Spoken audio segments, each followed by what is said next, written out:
Olá, você amigo internauta da Rede Criativa, Criativa Online. Estamos em Amargosa, no Fórum Eleitoral, com o doutor do Ministério Público, promotor de Justiça do Ministério Público da Bahia, Marcelo Moreira. Doutor, fala um pouco do trabalho do Ministério Público, principalmente nas eleições de 2012, mas na área de abrangência do Fórum Eleitoral de Amargosa. Seja bem-vindo mais uma vez. Muito obrigado. Na verdade, o trabalho do Ministério Público é muito importante porque esse momento da escolha de candidatos passa por diversas fases. São diversos momentos, especialmente esse que nós estamos vivendo agora, que é o de registro de candidaturas. Então, veja você que o papel de fiscalização desses pedidos de registro impõe ao Ministério Público a observância, por exemplo, da lei da ficha limpa. Então, nós estamos atentos e observando candidatos que eventualmente tenham condenações criminais, condenações por improbidade administrativa, rejeição de contas e outras inelegibilidades previstas em lei, coisas que normalmente os candidatos adversários passam despercebidos. E o nosso papel enquanto promotor de justiça é justamente este, de estarmos aí à frente dessa investigação. Doutor, foram mais de 100 pedidos de impugnação, denúncias chegadas ao Ministério Público da Bahia, aqui na região de Amargosa. Fala um pouco dessas impugnações. São candidatos a prefeito, candidatos a vereadores também, os municípios da região. Fala um pouco, inclusive, da candidatura a prefeito de Amargosa, o candidato Carlinhos também, o prefeito de São Miguel das Matas também, que já recebeu a notificação do pedido de impugnação da candidatura, e outros candidatos a vereadores na região que compõem o Fórum Eleitoral de Amargosa. Na verdade, nós tivemos o cuidado de fazer um levantamento individual.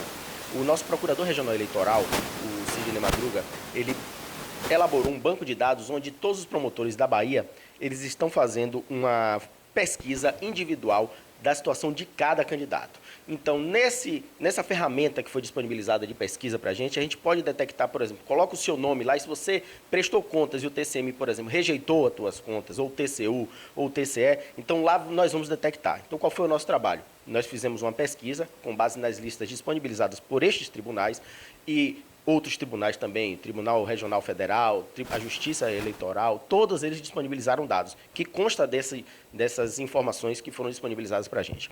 A partir daí, o que acontece? O candidato a prefeito aqui de Amargosa, o Carlos Raimundo, ele teve contas rejeitadas. O prefeito rejeitadas pelo Tribunal de Contas dos municípios. Nós tivemos também o prefeito de São Miguel e o prefeito de Brejões. Assim como o candidato a vice-prefeito em São Miguel também teve contas rejeitadas. Então, a partir destas informações, nós preparamos as impugnações. Óbvio, eles vão ter um prazo para vir apresentar a sua defesa, justificar se aquela decisão eventualmente foi suspensa ou não pela Justiça. Isso daí são outros 500. Então, nós realmente fizemos as impugnações devidas e pertinentes. E quanto aos candidatos a vereador, foram diversas as irregularidades que foram constatadas. Lamentavelmente, os candidatos não atentaram para a legislação eleitoral e deixaram de apresentar documentos essenciais. Então, aqui foi um número elevado e não foi o maior na Bahia. Teve lugares que teve um número muito superior ao nosso em termos de impugnação. A título de exemplo, eu posso dizer o seguinte: nós temos pessoas que são servidores públicos. Servidores públicos, para concorrer a um cargo eletivo, exige a lei que eles se afastem do exercício da função, que é a chamada desincompatibilização, para que não haja um risco ou a tentação dele, exercendo o cargo, ter mais visibilidade e desequilibrar a disputa eleitoral. Então, exige-se o afastamento prévio e a lei diz, o candidato ele tem que apresentar a prova dessa desincompatibilização. E muitos, no caso aqui, salvo engano, foram 52 casos de de candidatos que não apresentaram a sua prova de desincompatibilização. Por isso, só aí já foram. Um documento referente ao afastamento do setor público. Né? Exatamente. Então, tem cargos em que a pessoa é obrigada a se afastar, sob pena de estar, de acordo com a Constituição e com a legislação, inelegível. Ele não pode receber votos, tá certo? Então, aqui em Amargosa, dessas situações que nós impugnamos, 52 casos dizem respeito a isso. Doutor, desses candidatos que estão com processo de impugnação, ou alguns já estão divulgando seus nomes para a campanha eleitoral.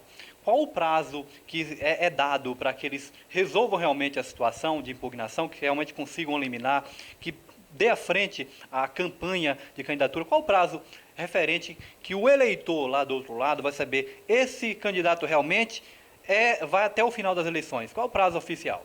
Na verdade, nenhum deles ainda foi julgado. Não tenho conhecimento do julgamento de nenhum destes pré-candidatos que tenham sido impugnados.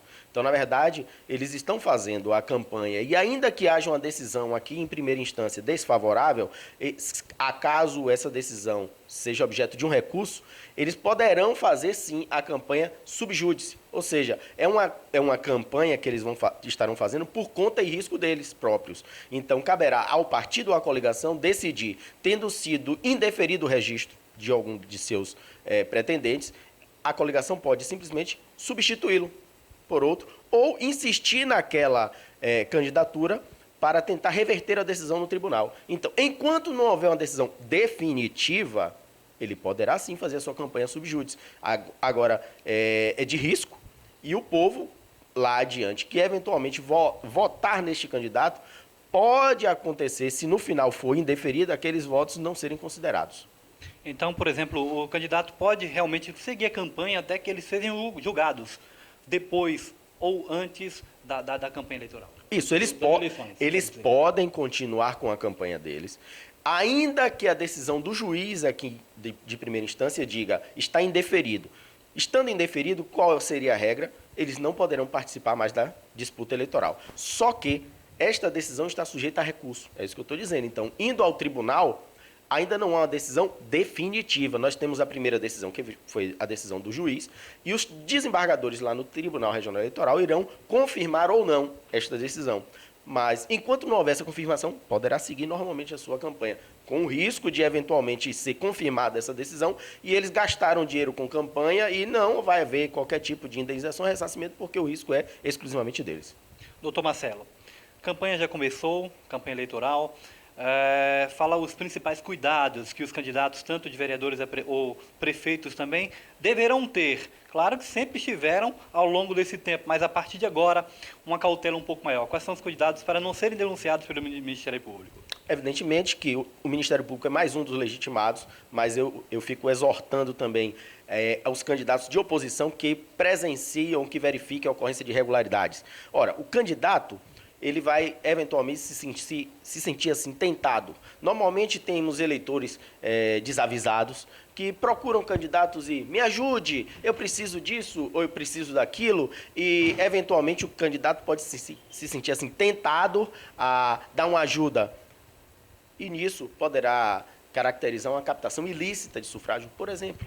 O candidato boca de urna já seria até um crime praticado no dia exato da eleição. Então, eu falo, ao longo de toda a campanha, evite dar presentes, dar lembranças e qualquer tipo de benefício que possa ser proporcionado ao eleitor, que possa caracterizar uma troca desse benefício pelo voto. Então, é bom que o candidato esteja realmente consciente disso e que faça uma campanha limpa, uma campanha realmente consciente. E o eleitor não se sujeite a isso, muito pelo contrário. Saiba que se o candidato hoje está lhe dando essa caridade eleitoral, está fazendo essa caridade, amanhã ele há de retirar de onde para recuperar aquilo que ele, digamos assim, investiu. Então, você, eleitor, fique atento. Aquele que lhe procurar com esse tipo de promessa ou tipo de troca, já saiba, ele é um potencial corrupto. E isso é o que nós queremos banir da nossa política. Temos muitas pessoas boas, nós temos aqui na nossa 36ª zona, via a quantidade enorme de pessoas que nunca disputaram a eleição e que é hora de oxigenar. São pessoas realmente que, em princípio, nós vemos assim a boa-fé e a intenção de melhorar o nosso país. E é preciso acreditar realmente que pessoas que passaram pela vida pública e não tiveram mácula, e assim como outros que pretendem ingressar, essas sim merecem a nossa atenção. Então, é a orientação que nós damos, tanto para o eleitor quanto para o candidato. Mantenha sempre uma postura íntegra, reta e limpa. Doutor Marcelo, encerrando, para o eleitor, para o cidadão comum que vai estar votando e que acompanha todo o trabalho dos políticos da região, De que forma procurar o Ministério Público de Amargosa aqui na região e fazer algum tipo de denúncia voltada para as eleições de 2012? Bom, todas essas irregularidades, seja a nível de propaganda ilegal, seja de captação ilícita de sufrágio, abuso de poder, a prática de condutas vedadas por agentes políticos, tudo isso pode ser objeto de uma representação junto ao Ministério Público. Eu apenas oriento a toda a comunidade que deseje fazer esse tipo de reclamação que procure se cercar de provas, porque como é muito célere o processo eleitoral, não dá tempo de instaurar um procedimento, fazer quebras de sigilo, fazermos uma investigação mais aprofundada, ou seja, nós precisamos ter provas rápidas em mãos. E se vocês conseguirem uma filmagem, uma gravação, fotografias, prova testemunhal também vale. Tudo, essas gravações em áudio, é importante porque vai subsidiar nosso trabalho. Apenas nós temos o cuidado de identificar quem é o autor, por exemplo, daquela conversa que está sendo gravada. Você está num diálogo com alguém, você pode gravar essa conversa? Pode. É lícito você estar num diálogo e você gravar? Sim, é permitido, sim. Está no ambiente público e você está vendo as pessoas conversando, você está filmando, não há qualquer tipo de invasão de privacidade no local público.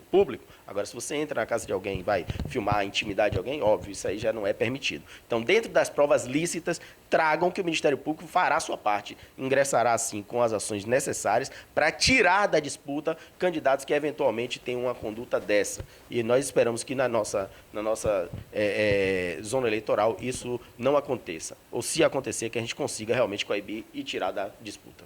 Portanto, falamos com o doutor Marcelo Moreira, do Ministério Público da Bahia, do período eleitoral da Zona Eleitoral de Amargosa.